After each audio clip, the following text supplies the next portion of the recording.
Assalamualaikum warahmatullahi wabarakatuh. Bismillahirrahmanirrahim. Alhamdulillahirabbil alamin wassalatu wassalamu ala asyrofil anbiya'i wal mursalin sayyidina wa maulana Muhammadin wa ala alihi wa sahbihi ajma'in. Subhanaka la ilma lana illa ma 'allamtana innaka antal alimul hakim. Wa la haula wa la quwwata illa billahil aliyyil azim. Wa la haula wa la quwwata illa billahil aliyyil azim. Wa la haula wa la quwwata illa billahil aliyyil azim. Rabbi shrah li sadri wa yassir li amri wa hlul 'uqdatam min lisani yafqahu qawli. Warzuqni fahman qawi wa saddid lisani wa hdil qalbi. Bihaqqi sayyidina Muhammadin sallallahu alaihi wasallam. Qala al-mu'allif rahimahullahu ta'ala wa nafa'na bihi wa bihi wa bihi amin.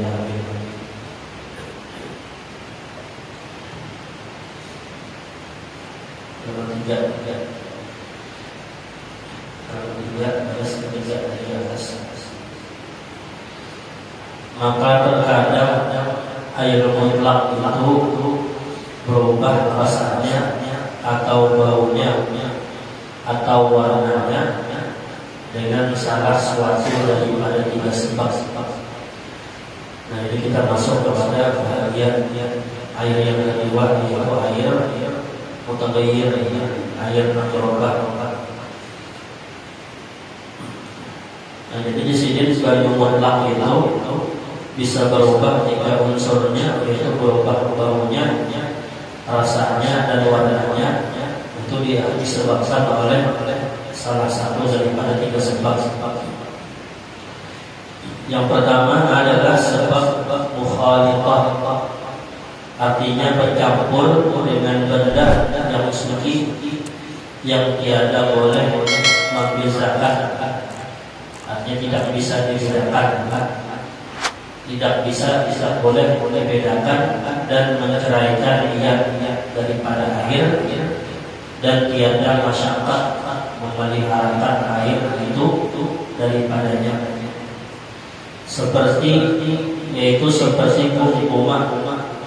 Nah, kumkumah ini sejenis binatang tumbuh-tumbuhan seperti kayak kunyit, dan kapur. Nah, kapur biasa. Dan air mani, dan buah kayu.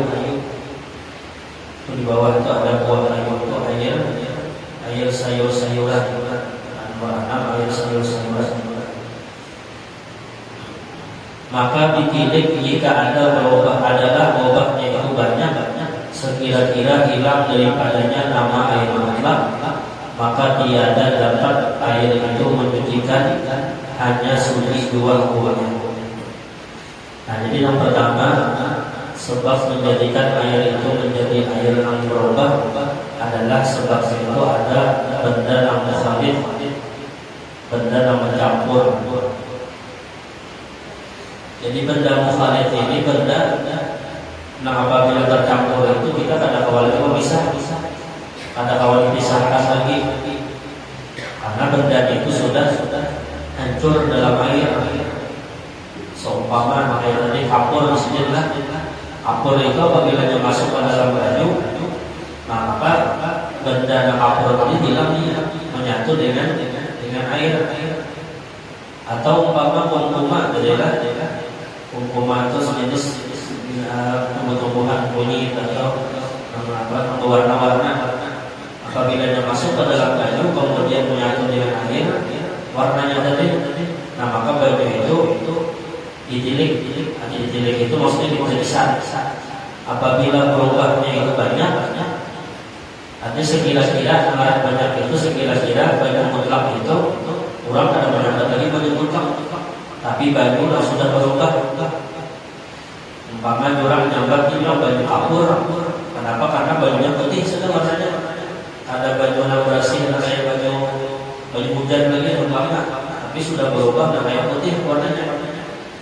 Atau umpama warnanya kuning dimasukkan ke sumbat. Nah, cuma ke sumbat itu termasuk benda yang mukhalif juga. Apabila masuk ke dalam baju, maka dia menyatu dengan baju. Ada kawalnya dipisah. Nah, ada kawalnya dibedakan yang mana ke sumbat saja, yang mana baju ada kawalnya dipisah karena sudah menyatu. Nah, jadi perkiraannya itu apabila berubahnya itu hanya sekira-kira nama air mutlak itu sudah terangkat, nama baju tadi hukumnya adalah tidak bisa menyucikan, tapi tetap masih hukum suci, tetapi tidak bisa menyucikan. Nah, sedangkan kita hendak berwudu, mandi wajib atau istinja itu harus bagusnya suci mensucikan. Namun baju itu statusnya hanya baju suci saja. Nah, itu pada awal diulang mandi wajib, diulang gasan baju wudu pada awal, atau diulang gasan baju istinja pada awal. Karena bajunya sudah kada bisa menyucikan lagi, tapi tetap masih digolongkan baju suci. Karena masuk tadi sebenarnya benda suci. Nanti kasumba saja suci aja, atau kapur, atau baju mandi atau buah kayu.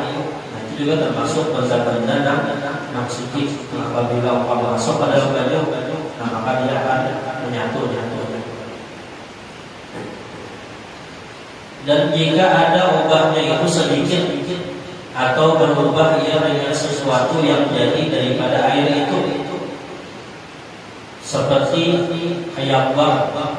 Hayambang ini tumbuh-tumbuhan yang memang hidupnya di baju, kayak lumut. Jenis lumut kayak ambang adanya. Jadi kayak ambang itu apabila lumut itu banyak benar tumbuh dalam baju adalah baju tadi, kayak model biru-biru, hijau-hijau itu warnanya. Nah, itu baju tadi, maka air itu suci menyucikan jiwa. Nah, tetap dikatakan baju agak lumut walaupun banyak lumutnya tadi. Nah, maka itu dikatakan tetap baju itu suci menyucikan. Kenapa? Karena memang tumbuh-tumbuhan itu tumbuhnya itu dalam baju. Dan memang jadinya itu daripada baju asalnya. Jadi baju untuk kalawasan dia makan berlumut jadinya. Atau baju yang dalam tong kita, misalkan tong warna kuning yang biasa. Nah, biasanya ada berlumut dikit yang permukaan tong tadi.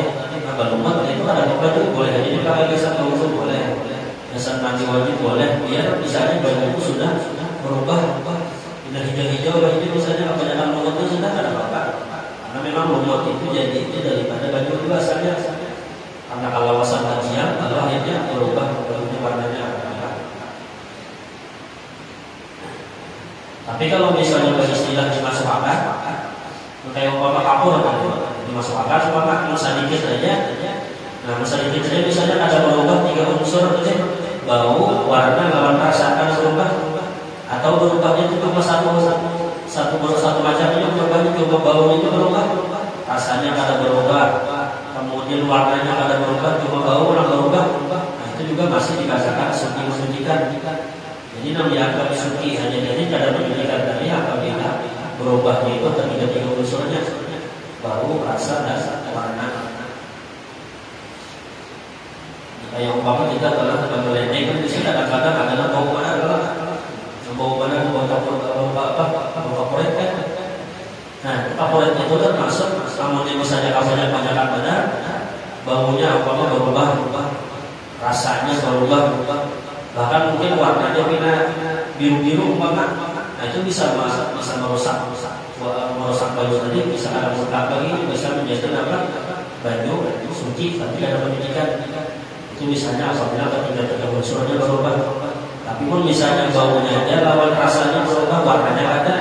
Nah itu pada bapak masih bisa dipakai untuk baju mandi wajib atau bersama wudu pada bapak. Tapi dia baju keliling itu kan banyak ya. Kalau tumpukan baju kan banyak. Baju itu walaupun banyak, tapi apabila berubah 3 unsurnya tetap dihukumkan baju itu menjadi berubah hukumnya. Apabila benda masuk ini bajunya benda suci, nah maka status bajunya masuk suci, tapi kada baunya 3 lagi. Apabila masuk ini benda najis, sampai berubah 3 warna atau 3 unsur dari bau, rasa, lawan warna, nah maka dikatakan baju itu baju najis, sekalipun baju melimpah banyak. Kayak di sungai kan, di sungai soalnya harus berubah kan, bau busuk, umpama bajunya dan kemudian warnanya berubah, rasanya berubah. Nah itu bisa dapat dipakai baju di sungai itu umpama berubah benar, sekalipun bajunya lebih dari 2 bulan. Tapi apabila tiga unsurnya berubah dan berubahnya itu dengan sesuatu yang najis, maka tidak bisa digunakan untuk bersuci.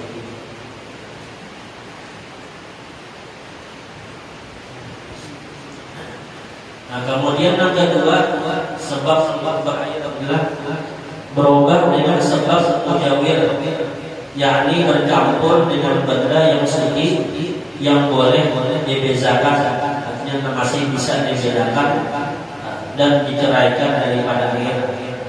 Nah, jadi bendanya masuk ke dalam baju ini bendanya benda suci, tapi ketika dia masuk ke dalam baju, nah benda tadi masih kawin angkat, masih kawin pisah. Itu namanya mujawir lah, bentuk benda yang masih berjirat aja, masih berdampingan dengan air, dan kadang bercampur. Nah kalau mukhalid tadi dasarnya bercampur bujur, kada kalau ini bisa. Nah seperti umpama garu dan cendana. Nah garu itu memang kayu garu kita buat dalam idar bagaimana?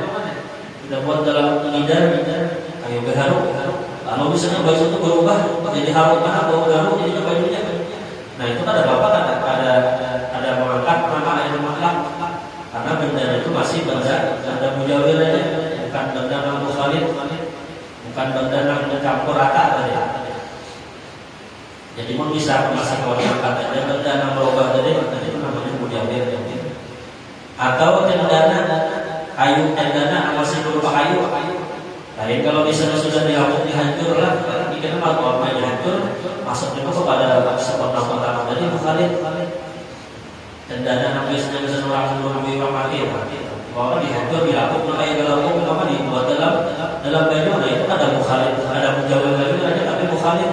Apabila berubah warna baju tadi, warna bajunya tidak harum, rasanya berubah, warnanya berubah, nah maka itu pada awalnya mematikan. Makanya kalau misalnya memandi mandi itulah baju mutlak, baju yang murni itu jangan dicampur macam-macam. Ini kadang-kadang ada bercampur kambang, buat campur cendana, ada campur segala campur bagus, macam-macam. Itu apabila yang misalnya baju itu berubah, warnanya berubah, rasanya berubah, baunya berubah, nah itu kada sah mandi mainnya. Kenapa? Karena bajunya kada mutlak lagi. Sedangkan orang mandi itu harus baju itu mutlak. Baju putih itu baju mutlak, jangan bercampur-campur. Namun misalnya masih dimasukkan kambang itu ada bapak, kambang itu benda mujawir, benda yang masih berpisah. Walaupun bajunya dia kan bau kambang ada bapak. Tapi kalau dimasukkan kambang kapur barus, dilapuk pulang kapur barusnya. Atau cendana yang berambut itu dibuat juga banget. Nah itu apabila berubah baju tadi, nah itu pada sah mandi mainnya. Atau mandi itu bagian itu aja, pokoknya baju yang sisa memandikan turun jadi baju sama. Ada orang mandi itu ada sebab itu gayungnya supaya jangan terpercik dalam masuk baju mustakmal bekas mandi mati tadi. Dan kemudian minyak. Nah minyak ini pun juga menjauhi juga bedanya. Karena minyak keluar baju itu ada mau nyanturnya. Jadi walaupun minyak wangi masuk ke dalam baju mutlak, tapi kalau dipisah, walaupun bajunya itu berubah jadi haram, nah itu masih dikatakan baju suci mensucikan karena bendanya masih menjauhi. Dan barang sebagainya, ada benda yang suci, maka berubahlah air itu, dan jika banyak ubahnya, maka tetap dikatakan suci mensucikan juga. Sekalipun berubahnya itu berubah banyak, nah tetap dikatakan bajunya itu baju suci dan mensucikan. Nah ini apabila berubahnya itu dengan benda yang menjauhi, benda yang masih berpisah dari air.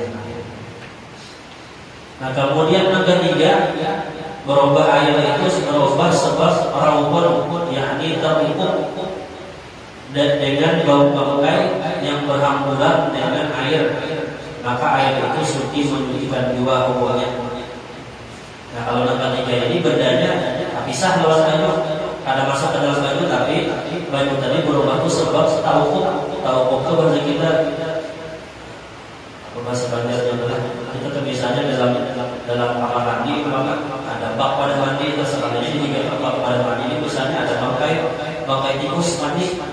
Karena tikusnya di bau badan, akhirnya baju yang dalam bak tadi keempat bau bangkai. Nah itu baju itu ada tak hukum apa sebenarnya? Nah tak hukum itu boleh tak hukum lah. Harus sebab tak hukum lawan bangkai ini dalam satu ruangan. Lalu padahal bangkai itu ada masuk ke dalam baju ada, cuma hinggaan lawan bak tadi. Nah lalu bak itu berubah jadi bau bangkai jadinya. Nah itu baju yang dalam bak tadi tetap dihukumkan suci mensucikan jiwa. Itu sebabnya cuma sebab terhukum aja. Nah terhukum itu juga sebenarnya itu tak hukum. Namun pakaiannya masuk ya sudah kemudian apa baju najis, namun pakaiannya masih di wadah aja. Walaupun baju dalam wadah itu bau bangkai jadinya, nah, itu ada bakar karena sebab itu bukan masuk ke dalam baju, tapi itu bakar hukum. Dan air yang makruh memakai dia itu 3 perkara. Nah, baju yang makruh memakai itu 3 perkara. Jadi kalau makruh itu kan masih sah. Wudhu kita misalnya memakai baju yang makruh, kita pakai bisa wudhu, bisa mandi wajib, itu sengaja cuman pahanya ada dapat kita karena hukumnya makruh. Yang pertama adalah air yang sangat hangat itu maksud sangat panas. Ini hangat bahasa Melayu itu panas artinya. Air yang sangat panas. Baju mau buang itu misalnya dibuangkan, siapapun dibuangkan. Nah makruh hukumnya ya walaupun sahaja hukumnya sahaja, cuman hukumnya makruh. Atau pada mengurap itu misalnya masih panas benar, mau dibuangkan nih, coba dibuangkan misalnya kulit. Nah itu makruh berpakai. Atau air yang sangat sejuk di sini sangat dingin mana bajunya? Baju es umpamanya, es itu kan masuk masih mutlak ya, baju es. Dibuangkan bau es terus bisa dibawa wudhu. Nah itu sah hukumnya cuma makruh. Atau baju yang di kutub utara sana misalnya kan, di daerah kutub utara yang salju kalau ada misalnya ada baju dingin pada kalau kita dibuangkan bau yang dingin pada tadi. Nah itu makruh hukumnya. Misalnya bawa wudhu lawan es, ya lawan salju kan misalkan turun salju di mana-mana tuh kita ada menemukan baju yang ada itu saljunya. Puluhan saljunya ada berapa?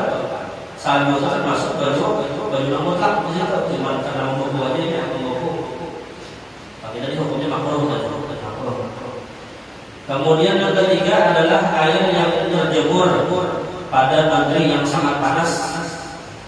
Nah, jadi baju yang terjemur di bawah terik matahari yang sangat panas, dan panasnya ini melebihi ada panas kebiasaan.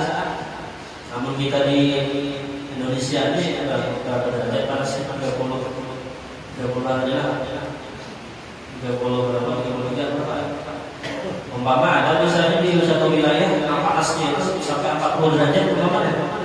Kalau misalnya baju itu kita buat dalam wadah bejana ini bejana besi atau bejana tembaga, kita jamur di dalam tempat hari yang panas panas tadi. Nah itu baju dalam wadah tembaga atau besi, jadi itu makruh dibuatkan karena baju itu terjemur di bawah panas matahari yang sangat panas.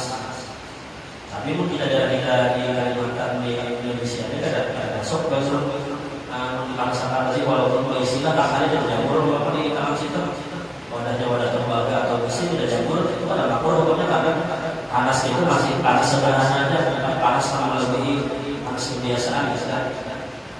Namun di daerah Timur Tengah, di daerah Arab sana bisa panasnya panas banget. Jadi hukum nomor 3 ini tidak masuk di wilayah kita Indonesia ini. Maka sebab makruh memakai air yang sangat hangat dan yang sangat sejuk itu karena memberi kesakitan pada badan. Nah, itu sebab makruhnya dari dalam. Maka tidak boleh memakai baju yang sangat panas atau sangat dingin, karena itu menyiksa diri sebenarnya, menyiksa tubuh sampai kepanasan atau kedinginan jumlahnya. Nah, itu menyiksa diri sendiri. Dan tiada makruh memakai air yang kurang hangatnya. Kurang hangat itu ada panas dan sejuknya, jadi kurang sejuknya, kurang dingin, ada di benar juga. Nah itu pada makruh. Dan sebab makruh memakai air yang terjemur itu karena kata tabib, kata dokter bahwa ia mengusakai supak. Nah supak di sini di bawah itu ada penyakit supak, itu penyakit putih, penyakit celak atau penyakit baros. Lain panau, kalau panau lain supak itu, yang putihnya itu langsung ada daging putihnya. Penyakit celak di bawah hari itu. Ini kan putih, penyakit celak itu putih sampai ke dalam daging di dalam panau. Tulisnya di atas kulit sininya, itu nyaman. Jadi menghilangkannya yang putih penyakit celak itu sampai ke dalam daging putihnya. Nah itu penyebab di antara penyebab penyakit supak atau penyakit celak tadi karena pernah tak pakai baju yang panas dalam perjalanan. Atau ada juga penyebab di antara mudaratnya orang berhubungan badan malam dini dan begini sedang haid. Nah maka anak ini bisa dikhawatirkan penyakit itu supak tadi, penyakit celak tadi. Itu di antara kita pernah menemukan penyebab penyakit celak itu sebab seorang suami itu mensuguhi bininya ada bininya haid.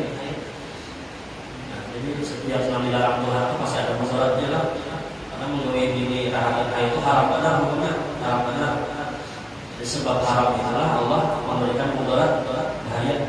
Jadi apabila jadi anak hasil daripada persetubuhan mengenai bini rahatin haid, jadi anak itu kan bisa penyakit penyakit celak putih-putih dari. Nah kayak juga sebab selamat penyakit tadi supak itu disebabkan memakai baju yang terjemur di bawah terik matahari yang sangat panas. Maka ujar dokter akan mengusakai atau mewarisi sedikit supak. Maka air yang terjemur itu jadi makruh memakai dia dengan 4 syarat. Jadi ada syarat-syaratnya adalah yang pertama, jika ada air itu terjemur pada negeri yang sangat hangat, negeri yang sangat panas seperti negeri Mekah. Nah, seperti negeri Mekah itu kan panasnya sampai 38 sampai 40-an mungkin. Di wilayah kita ini paling 33 atau 40. Nah, itu syarat pertama. Jadi baju itu jadi makruh apabila terjemur di negeri yang sangat panas. Yang kedua, jika ada air itu terjemur di dalam bejana yang kena tumpul seperti besi atau tembaga. Jadi wadahnya itu wadahnya besi atau tembaga atau barang sebagainya. Bisa juga kayak stainless atau apalagi kayak stainless besi itu kan nama wadahnya terbuat dari plastik ada bapak. Biar menjamur di tengah panas benar karena wadahnya wadah plastik itu ada bapak. Karena ini panas plastik itu ada bukan. Kamu panas tembaga atau besi itu simpan panasnya. Atau barang sebagainya yang lain daripada bejana emas dan perak dan kayu dan batu dan tanah. Nama wadahnya itu terbuat dari emas, perak atau wadah kayu atau wadah batu atau tanah. Nah itu pada bapak.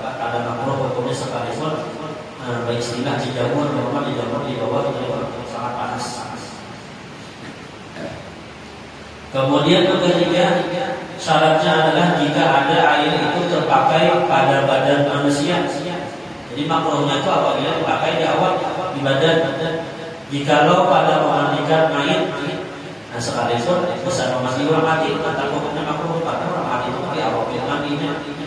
Atau kuda. Nah kuda ini pun bubuinya keluar bisa mandi kuda, dan kuda di awal bubuinya. Atau terpakai pada yang supak sekalipun, atau baju panas tadi bahkan dibubuikan di awal orang memang sudah penyakit supak, penyakit jelak tadi. Nah tetap dihukumkan makruh hukumnya. Apalagi badan yang masih sehat, kulit yang masih bersih, tidak ada penyakit, memang adalah dibubuikan baju panas tadi. Nah itu makruh. Yang keempat, jika terpakai yang terjemur itu pada ketika hangatnya juga. Nah jadi makruhnya itu pada saat waktu dia hangat, pada saat dia panas. Apabila sudah kita diamakan, lalu misalnya berubah jadi dingin pulang, nah ada makruh lagi hukumnya. Jadi makruh itu rahatan panas, rahatan yang misalnya diangkat di bawah terik matahari dan kita bawa ke awal, bajunya panas. Nah rahatan panas itu makruh dipakai. Namun sudah dingin, maka hilang makruhnya.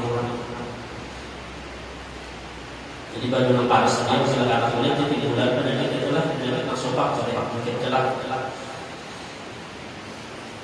Jadi kita jangan sedikit pun meremehkan hukum Tuhan itu walaupun makruh. Ada apa aja makruh juga, jangan mau baju atau jamur ini makruh juga, ada haramnya hukumnya. Wudunya mandi wajibnya sah aja dan mohon adalah ya walaupun makruh. Nah sesuatu yang makruh tadi pasti ada bahayanya, pasti ada mudaratnya. Nah adapun jika terpakai ia pada ketika hangatnya, tetapi terpakainya itu pada membasuh air atau barang sebagainya, nah maka dia adalah makruh memakainya. Umpama kita baju tadi rahatan panas tanpa jemur tadi misalnya dipakai, tapi makainya ada di awak. Dasar diulang metapas baju, bisa menapas baju ada bapaknya, atau bisa membersih wadah-wadah ada bapaknya, ada makruhnya. Jadi makruh itu apabila dipakai dasar di awak, dasar di asal ada. Nah itu baju-baju nanti dimakruhkan kan. Dan demikian lagi makruh memakai air yang dimurkai atas kaum yang ampurnya dia. Jadi ada kena baju-baju yang terempat dimurkai Allah itu karena sebab orang di kampung itu orang-orang yang dimurkai Tuhan. Jadi kita umpama singgah ke tempat itu ke kampung itu kampung dimurkai Tuhan dari bau di situ. Nah maka baju yang kita pakai itu makruh hukumnya.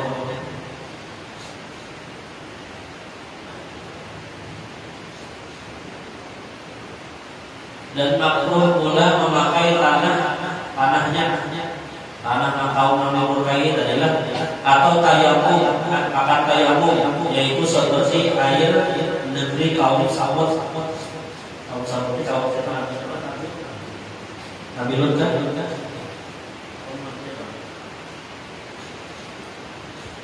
Nah itu termasuk kaum yang dimurkai Tuhan. Jadi mungkin kita singgah misalnya di negeri kaum Samud tadi, baudur situ ataupun mengambil tanahnya ke sana tayamum. Nah itu makruh, tanahnya itu makruh dipakai, dan baju kampung situ pun juga makruh dipakai. Itu di halaman 4 tadi pada baris yang paling bawah. Dan hukum memakainya, memakai baju yang makruh itu mubah, artinya boleh-boleh aja, atau boleh tapi tidak berpahala. Nah jadi berpahala kalau kita misalnya baju yang makruh kita pakai, baju yang sangat panas atau baju yang sangat dingin kita wuduakan, maka boleh aja, wudunya sah aja, mandi wajibnya sah aja, cuman pahalanya ada. Nah jadi pahala sesuatu yang makruh itu bisa menghilangkan dua pahala kan. Sama kayak kita berjamaah, sama yang berjamaah itu apabila ada saf kosong itu makruh kalau dibiarkan ada masih kosong. Nah jadi sesuatu yang makruh dalam beribadah itu bisa menghilangkan pahala. Kita misalkan jelas di misalnya ada kosong saf misalnya ada kita masuki, nah kita akan masuk itu dapat untuk makruh hukumnya, karena hak kita waktu itu masuki lah. Ya kalau misalnya di hadapan orang itu misalnya ada kosong, tinya nanti berhadapan lawan sama kosong itu ada apa masuki. Nah makanya makro itu bagi nanti di muka luar aja kamu kita nanti jauh ada hak kita masuki. Oke, kita izin apa masuk lah ada apa. Tapi kalau kita langsung menyerot langsung masuk ke dalam sab kosong itu kita mengambil hak ambulan. Makanya dalam hal jamaah itu kita ada hak ambulan, ada boleh kita mengambil sab orang kosong di musad kalau benar orang tidak masuk ke dalam situ. Kita berdulu masuk. Jadi kita mengambil sab yang kosong itu bagian faedahnya, jangan menyamping-nyamping kepada orang. Kalau ada orang tidak mengambil pahalanya. Nah jadi bisa dibiarkan aja kosong maksudnya. Kita ada kau lagi, kalau misalkan masuk ke situ orang sudah takbir apa dan itu makrohnya itu di belakang sab tadi makroh. Dan makroh dalam berjamaah itu menghilangkan pahala berjamaah. Orang yang ada masuk di masjid tidak dapat pahala berjamaah, sebenarnya saja. Dan begitu juga pula kita itu melebihkan orang memasuki pahala amal kita. Ujar ulama mengatakan melebihkan orang dalam hal ibadah itu makruh hukumnya. Ini bapak ibu kita ini kosong, kalau kita suruh orang memasuki jangan masuki, padahal itu hak siapa? Hak kita di belakang kosong tadi atau makruh hukumnya. Itu bisa menghilangkan pahala jamaah kita adalah amal kita menyuruh orang. Nah, ya, kalau misalnya kita suruh orang tua, orangnya umpama sepuh, orang yang dihormati, mengatakan kita suruh atau orang sahabat kita aja, atau makruh hukumnya melebihkan orang lain dalam hal masalah ibadah itu hukumnya makruh.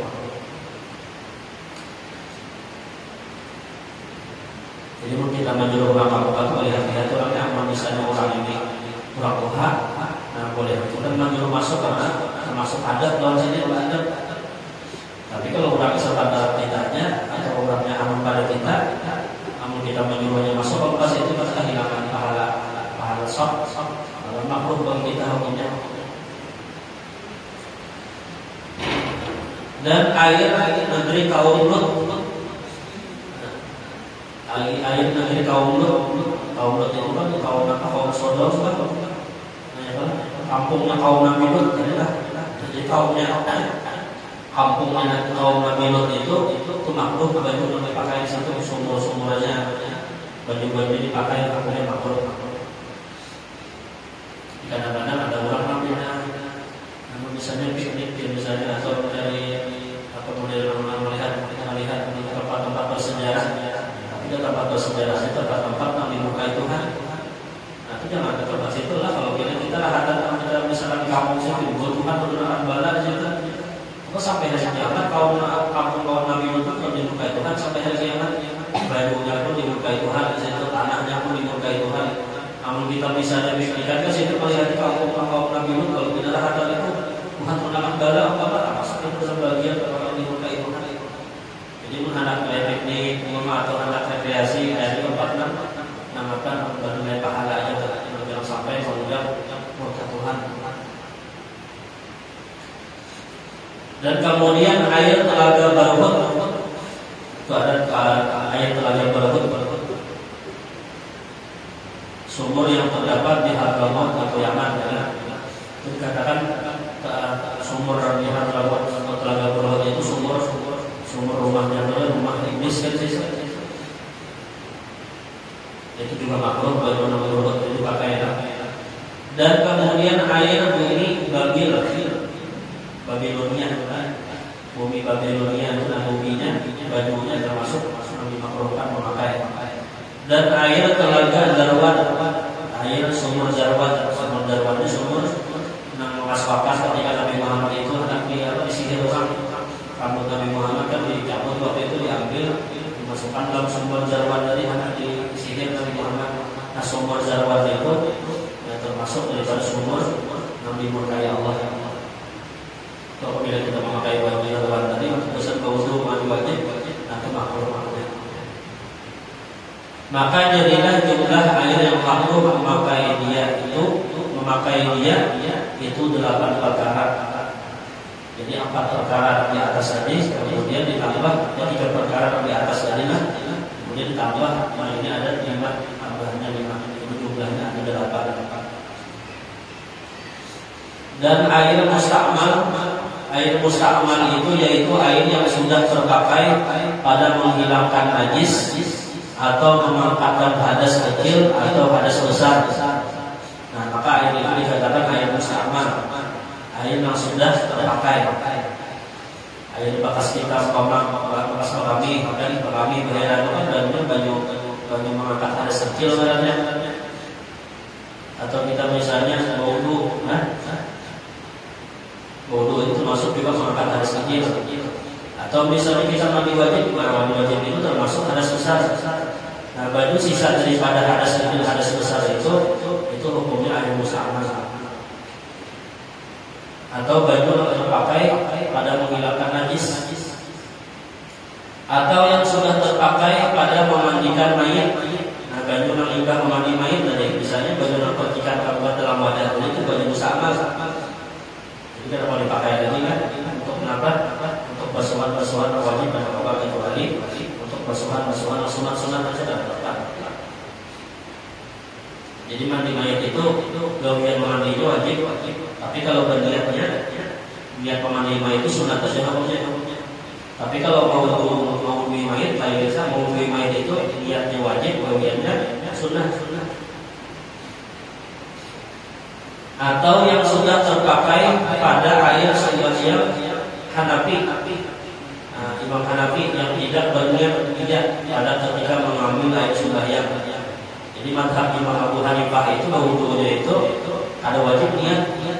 Yang penting bagi mereka Imam Hanafi itu wudu itu membasuh muka, membasuh dua tangan, membasuh kepala, membasuh batis, itu jangan wajib. Adapun berniat itu ada wajib. Tapi walaupun bagi Imam Hanafi itu ada wajib niat, tapi baju yang bekas pakaian wudunya itu tetap dihukumkan baju sama saja hukumnya. Walaupun lain pada kita wudu kita Imam Syafi'i lain, tapi bajunya tetap dihukumkan baju sama. Atau terpakai pada air sembahyang anak-anak. Jadi kekanakan misalnya belum balik, kekanakan umur 7 tahun, 8 tahun wudunya. Nah, baju bekas wudu kekanakan itu sama juga. Jadi jangan diremehkan, tidak apa-apa baju bekas kekanakan wudu aja misalnya dibuangkan pulang. Nah, tetap hukumnya ada sah lagi kesan wudu karena baju itu sama sudah. Walaupun wudu itu kekanakan aja. Kita kadang-kadang biasanya melihat kekanakan wudu tidak dibiarkan aja. Tipu ini wudu ini apa? Dijidar umpama di belakang rumah atau di gayung. Nah, baju yang pas tabunya ke dalam ember atau jidar jadi itu hukumnya sama, sebenarnya sudah tidak boleh kita melakukan memakai. Dan jika anak-anak itu tidak mumayyiz sekalipun, walaupun dia belum mumayyiz itu kan batasnya umur 7 tahun. Umpama masih 5 tahun anak-anak wudu atau umur 4 tahun wudunya. Nah, maka baju bekasnya wudu itu dihukumkan musta'mal. Maka sekalian air musta'mal itu tidak sah mengangkatkan hadas kecil dan ataupun hadas besar ataupun menghilangkan najis dengan sia-sia. Jadi apabila sudah hukum baju itu musta'mal, nah kada kawal lagi biasa wudu pada hawa, mandi wajib pada hawa, basuh jasad bahira pada hawa, atau apa lagi? Biasa kita apa lagi? Biasa tapas semasa belum musta'mal pada hawa karena menghilangkan najis itu termasuk baju mutlak kita pakai. Kita kadang-kadang akan perhatian itu masalah kami basuh bahira. Kadang-kadang barang-barang aja baju kayak cacat karena dalam embernya atau tikus yang yang penting baju dibasuhkan. Padahal itu baju najis sebelumnya. Sedangkan baju musta'mal tidak boleh dikusan dibasuh kami. Apalagi baju jelas-jelas ada dari cacatnya. Kayak apalagi siga-siga di masjid atau musalah itu diperhatikan mungkin kita nanti basuh kami itu lihat dalam bak itu kalau misalnya ada cacat jangan ambil baju situ buka perhatiannya kita. Karena yang baru kita cibuknya, namun kita mencibuk di situ, habis kita ada sah, apa sinjak ada sah, baunya ada sah, sumber yang umpat ada sah. Ya kan saudara, apa sehingga di pengikut televisi orang miskin itu tentang hukum agama, barang-barang apa misalnya singgah, cibuknya apa makanan bercibuknya pulang, membasuh bakalan itu sebenarnya tidak sibur-sibur itu, boleh misalnya dalam wadah bak itu. Tapi mungkin kita tahu hukum, Perhatikan masalah itu, masalah bak ya, ini betul.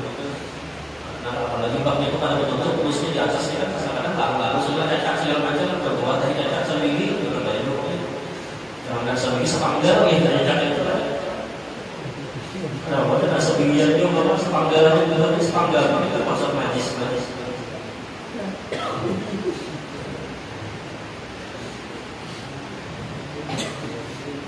Maka air sekalian air mustamal itu tidak sah mengangkat hadas kecil atau hadas besar atau menghilangkan najis dengan dia. Dan demikian lagi dari mustamal air yang kurang daripada 2 telah. Di bawah nama sabda ada penjelasan Rasulullah. Sabda Rasulullah sallallahu alaihi wasallam, "Idza balaghal ma'u qullataini lam yahmilil khabas."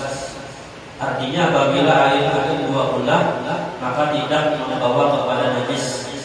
Jadi misalnya baju sudah lebih daripada 2 ulah, biar kita misalnya basuh kami kulit pulang dalam wadah itu ada apa ya?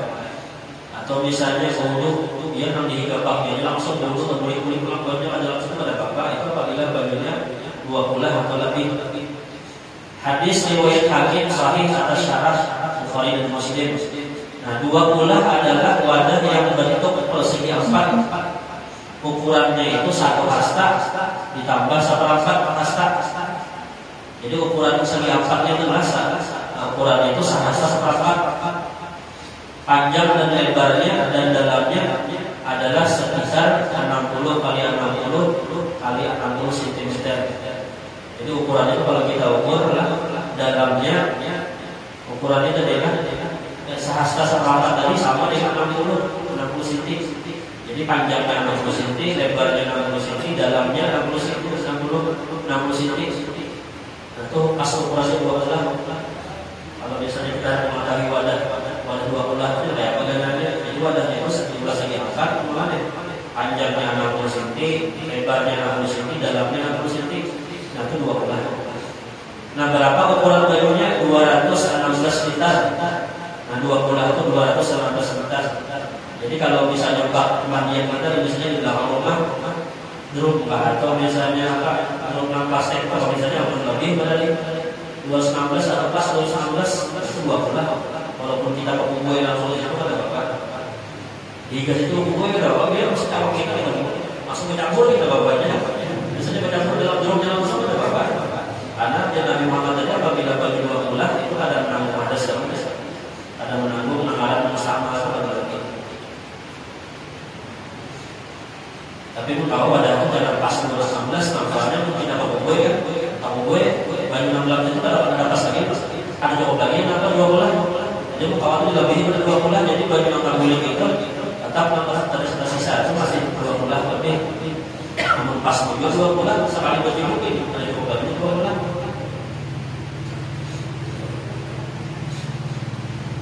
Namun drum berapa liter biasanya drum yang besi pas 200 ya. Namun pas 200 betul sampai 2 bulan lagi. Jadi yang pas 2 bulan itu 216. Tapi 2 bulan ini macam-macam, ada nama ada 216, ada 218, ada 220, ada juga nama ada 100, 190, ada juga ada sampai 200, ada juga nama ada tapi yang kita ambil pendapat Rasulullah itu adalah 216 kita atau kita mendapatkan 220 supaya kita jangan ragu-ragu lagi ke buku seandainya ke buku ini sebelum tidak apa lagi soalnya bajunya lebih dari 2 bulan.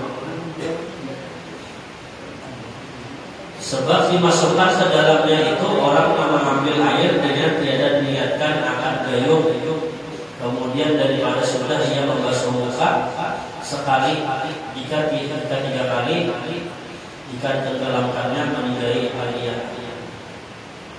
Jadi kalau misalnya bau atau misalnya baju itu 2 bulan atau lebih 2 bulan langsung kita ciumkan tangan kita dasar gayungnya ada bapak. Mungkin di Jawa itu ada kolam di kolam apa kolam bau langsung bau di situ. Tapi bajunya lebih dari 2 bulan ada bapak sahnya. Tapi kalau bajunya kurang daripada 2 bulan itu misalnya badan kurang daripada 2 belah, tangan kita ini gasan cibuknya boleh, tapi nyatakan dia mencibuk ada bapaknya.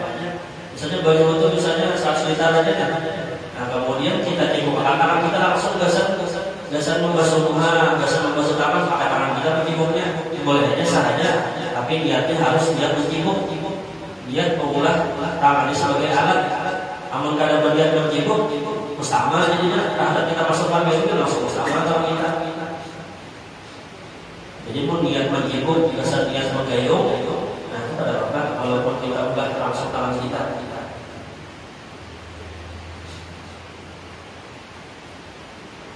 Nah, kemudian dan demikian lagi. Mudah-mudahan ada manfaatnya, mudah-mudahan ini bermanfaat bagi semua pemahamannya. Mudah-mudahan dosa-dosa kita disampaikan Allah Subhanahu wa taala. Mudah-mudahan kita berkumpul di majelis ilmu dan berkumpul dalam surga Allah bersama Rasulullah sallallahu alaihi wasallam bersama kita wafatkan ila ada bersama Fatimah masuk surga bagi bisa bangsa dan ya Allah dan Nabi Al-Fatihah. Alhamdulillah insyaallah bismillahirrahmanirrahim. Alhamdulillah.